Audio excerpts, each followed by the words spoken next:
is disappearing a bit. We notice already that our former graduates tend to hop from one jurisdiction to the other. They practice criminal law for a while in state A and then move on to state B and do some intellectual property law or company law. So we have to prepare them for all those challenges. How can we respond to these challenges?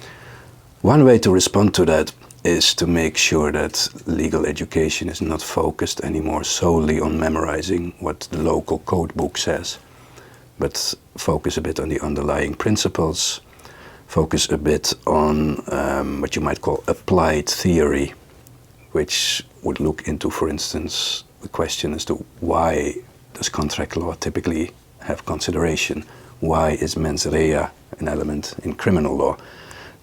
A focus like that on principles might make it easier to jump from one jurisdiction to the other. And then there's other things. In particular, law becomes more intertwined with its social, economic, political, and even ethical surroundings, which means that one way to respond would be to focus greater on, to have a greater focus on interdisciplinary research and interdisciplinary teaching. Make sure that students understand the politics behind the law, that they have a grasp of the basic economics behind such things as competition law or intellectual property law, etc., etc.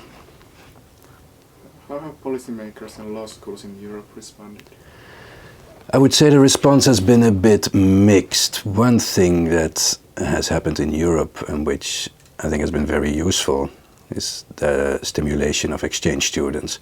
It is now very common for a law student to spend a semester, maybe a full year, studying abroad, acquainting him or herself with different jurisdictions, different ways of legal thinking.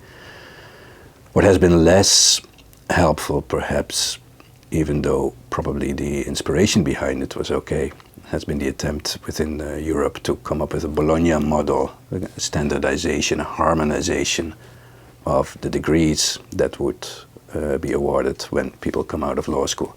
That hasn't really taken off as well as it could have, perhaps. What is also very useful, no doubt, in Europe is that topics like public international law, private international law, European Union law, comparative law, all have become part of the compulsory curriculum.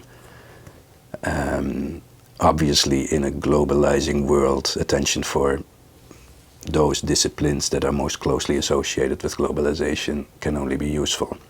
What is a bit more worrying, though, at least in a country such as Finland, I can't speak for other countries in Europe, but in Finland it's fairly evident that much of the funding available for education, the public funding, has been channeled in recent years into research.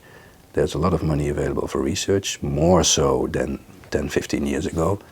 But it has typically come out of the financing, the funding of regular university departments, regular law school departments, which means that they tend to become understaffed, that the teaching tends to become understaffed, whereas the research, maybe not overstaffed, but very much stimulated. I think that's a worrying trend also, because one thing I forgot to say, but one of the ways to respond to the challenges of globalization would be to focus on intense skills classes, writing skills, argumentation skills, research skills, which go beyond Wikipedia, that sort of thing. That demands intensive teaching, and that becomes